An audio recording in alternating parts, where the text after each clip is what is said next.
டெல்லியில் பாஜக ஆட்சி அமைந்தால் அது தேசத்திற்கான பின்னடைவு என்று விடுதலை சிறுத்தைகள் கட்சியின் தலைவருமான திருமாவளவன் தெரிவித்துள்ளார்.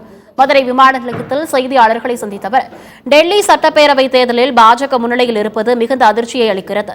டெல்லியில் பாஜக ஆட்சி அமையும், ஆனால் அது தேசத்திற்கான தேர்தல் பின்னடைவு என்று தெரிவித்துள்ளார்.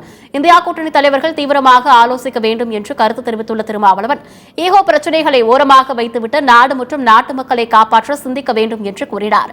மேலும் இந்தியா கூட்டணி ஒருங்கிணைந்து செயல்பட வேண்டிய தேவை ஏற்பட்டுள்ளதாகவும் கூறியுள்ளார். ஆம் ஆத்மி இந்த அளவுக்கு பின்னடைவை சந்திக்கும் என்று எதிர்பார்க்கவில்லை. டெல்லியில் பாஜக ஆட்சி அமையுமேயானால் அது தேசத்திற்கான ஒரு பின்னடைவாகத்தான் கருத வேண்டியிருக்கிறது. நியாயமான முறையில் டெல்லியிலே நடைபெற்ற தேர்தல் நடந்திருக்குமா என்கிற ஐயத்தை எழுப்புகிறது. இந்தியா கூட்டணி கட்டுக்கோப்பாக இல்லை. காங்கிரஸ், ஆம் ஆத்மி ஒற்றுமையாக இந்த தேர்தலை சந்திக்கவில்லை.